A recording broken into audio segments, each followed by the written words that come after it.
इस वक्त की बड़ी खबर आपको बता दें, लैंड फॉर जॉब घोटाला मामले में लालू यादव पर और उनकी फैमिली पर भी आज सुनवाई का दिन है।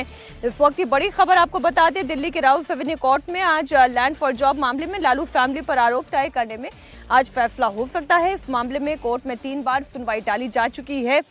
वहीं सुप्रीम कोर्ट में आज दिल्ली में जारी प्रदूषण पर सुनवाई होने वाली है। पिछली सुनवाई के दौरान सुप्रीम कोर्ट ने कहा था कि वो इस मामले में चुप नहीं बैठ सकता। इधर दिल्ली हाई कोर्ट में इंडिगो रिफंड मामले में सुनवाई होगी। इंडिगो की फ्लाइट रद्द होने से प्रभावित यात्रियों के पैसे रिफंड करने की मांग की गई है। सुप्रीम कोर्ट में नैनीताल के बनभूलपुरा में रेलवे की भूमि पर अतिक्रमण मामले पर भी सुनवाई होनी है। बड़ी खबर आपको पहले हल्द्वानी के बनभूलपुरा की ही बता दें, जहां रेलवे की भूमि पर अतिक्रमण का ये पूरा मामला है। आज सुप्रीम कोर्ट में सुनवाई है। आज इस मामले पर फैसला आने की उम्मीद है। इसे देखते हुए बनभूलपुरा में भारी पुलिस फोर्स की तैनाती है। चप्पे चप्पे पर पुलिस की सुरक्षा है। पुलिस बाहरी लोगों और गाड़ियों की भी चेकिंग कर रही है। आईटीबीपी सीआरपीएफ को रिजर्व रखा गया है। बनभूलपुरा में इस वक्त क्या स्थिति है, आपको ग्राउंड रिपोर्ट दिखाते हैं। हल्द्वानी के बनभूलपुरा में रहने वाले 50,000 से ज्यादा लोगों के दिल की धड़कनें आज बढ़ी हुई है और सबकी निगाहें लगी है देश की सबसे बड़ी अदालत सुप्रीम कोर्ट पर कि वहां से क्या फैसला आता है, क्योंकि रेलवे का यह दावा है कि उनकी जमीन पर अवैध तरीके से लोग बसे हुए हैं, अतिक्रमण किया हुआ है, इसको हटाया जाना जरूरी है और इसी को लेकर सुप्रीम कोर्ट में आज आखिरी सुनवाई होगी। उम्मीद की जा रही है कि फैसला भी आएगा। उससे पहले अगर बनभूलपुरा की तस्वीर में आपको दिखाऊं तो हर चौक चौराहे पर इसी तरह से जो पुलिस है वो आपको दिखाई देगी। पूरे इलाके को एक तरीके से छावनी में तब्दील कर दिया गया है। पुलिस ही पुलिस हर तरफ नजर आ रही है। बैरिकेड लगाए गए हैं। हर किसी के आने जाने वाले शख्स की चेकिंग की जा रही है।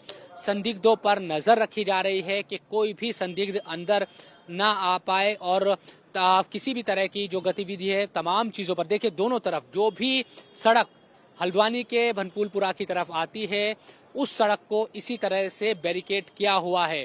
एक तरफ की तो हम तस्वीर दिखा रहे हैं आपको, 2-3 सड़क ये यहाँ पर देखिए, एक सड़क ये आती है, एक सड़क सामने आपको फरमान दिखा रहे हैं, दूसरी तरफ आपको वहां भी दिखाई देगा कि एक सड़क वहां से आती है। इसके अलावा जितने भी रास्ते बनभूलपुरा को जोड़ते हैं इसी तरह से तमाम जगहों पर पुलिस खड़ी है और जो पुलिस की वैन है वो घूम भी रही है, देख रही है, क्योंकि हमने देखा कि 2 साल पहले भी यहाँ पर दंगा हुआ था, कई लोगों की मौत भी हुई थी। उन तमाम चीजों को देखते हुए इस पूरे इलाके का जो इतिहास है उन तमाम चीजों को देखते हुए पुलिस ने सुरक्षा को बेहद चाक चौबंद किया हुआ है कि अगर कोर्ट का फैसला आता है तो किसी तरह की भी गड़बड़ी ना हो, उसके लिए पुलिस की तरफ से पुख्ता इंतजाम किए गए हैं।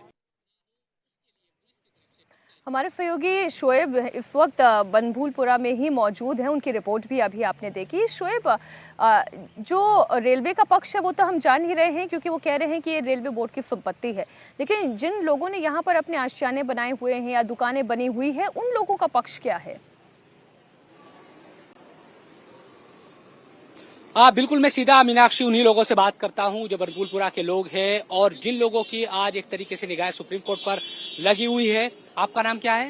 मेरा नाम शादाब आलम है। अच्छा शादाब भाई, ये बताएं कि सुप्रीम कोर्ट से आपको क्या उम्मीदें हैं, क्योंकि हमने देखा कि हाई कोर्ट का भी फैसला आया था कुछ साल पहले, वो आप लोगों के खिलाफ गया था जो आसपास प्रॉपर्टी है रेलवे लाइन की।